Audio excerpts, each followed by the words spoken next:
వందల వేల సంవత్సరాల నుంచి క్లాసికల్ డాన్సెస్‌లో అయితే ఎలాంటి మార్పులు లేవు. అంటే అది క్లాసికల్ డాన్సెస్ చేసే లాస్ట్ ఇంతకు ముందే చెప్పాను. చేసే విధానం వేరు వేరుగా ఉన్నా డాన్స్ మాత్రం యాజ్ ఇట్ ఈస్ గానే వస్తా ఉంది.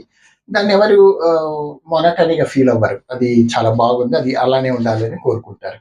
కానీ ప్రతినిత్యం ఏదో ఒక మార్పు కావాలని కోరుకునే ఒక ప్లాట్‌ఫార్మ్ ఏందంటే సినిమా.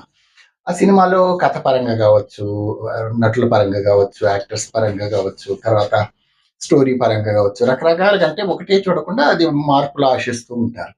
సో, అలాగే దాంట్లో చేసే డాన్సర్స్‌కి కూడా అతీతులేం కాదు. వాళ్ళకి గూడా వాళ్ళని గూడా కొంచెం వాళ్ళలో కొంచెం మార్పులు గూడా కోరుకుంటుంటారు. అంటే ఈ సో కాల్డ్ మీరెప్పుడైతే ఇప్పుడు మాట్లాడుకునే ఐటెమ్ గర్ల్స్ అని అవని ఇవని మీరు ఏదంటే వాంప్స్ అని మీరేమన్నా అప్పట్లో వాంప్స్ అండి. సో, వాంప్స్ అనే వాళ్ళెవరో ఉన్నారో వాళ్ళంతా అప్పట్లో క్లాసికల్ డాన్సర్స్ గానే ఉండేవాళ్ళు. నాకు తెలిసి మొదట్లో కుచల కుమారి ఫస్ట్ హ్మ్.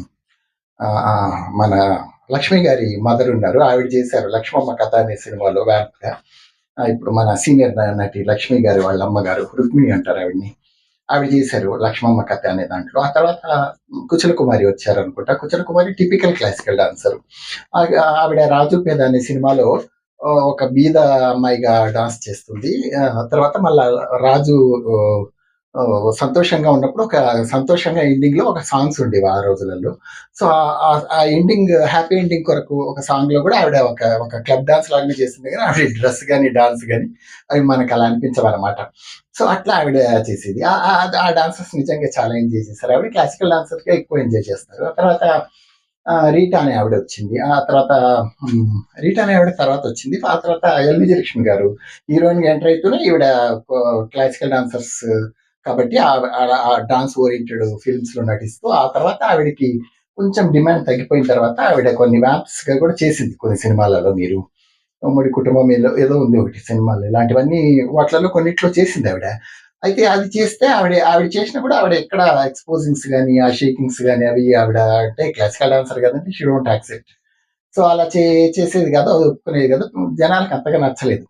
నచ్చకుంటే ఆ తర్వాత ఏమైందంటే మళ్ళా రీటా అనే ఆవిడొచ్చింది. యాక్చువల్‌గా ఆవిడ తర్వాత కంపోజర్ అయింది. ఆవిడ కూడా చేసేది గానీ ఆవిడ కొంచెం చే వేరుగా చేసేది. అంటే ఆవిడ క్లాసికల్ డాన్సర్ అన్నట్టుగా లేదు. సో, చేసేది గానీ ఆవిడ అంత లుక్ వైస్‌గా గూడా అంత గొప్పగా ఏమి ఉండేది కాదు. ఆ తర్వాత ఈ ఎక్స్‌పోజింగ్స్ అవన్నీ లేవనమాట. ఇలాంటివి ఉన్నాయి కొన్ని. ఐ థింక్ 'ఆడదాని ఓర చూపులు' ఇలాంటి సాంగ్స్ కొన్నున్నాయి. అలాంటి వాటిలో చేసినట్టుందావిడ. ఆ తర్వాత మళ్ళా ఈ మార్పులు కోరుకుంటున్న టైంలో ఆవిడ కూడా మొహం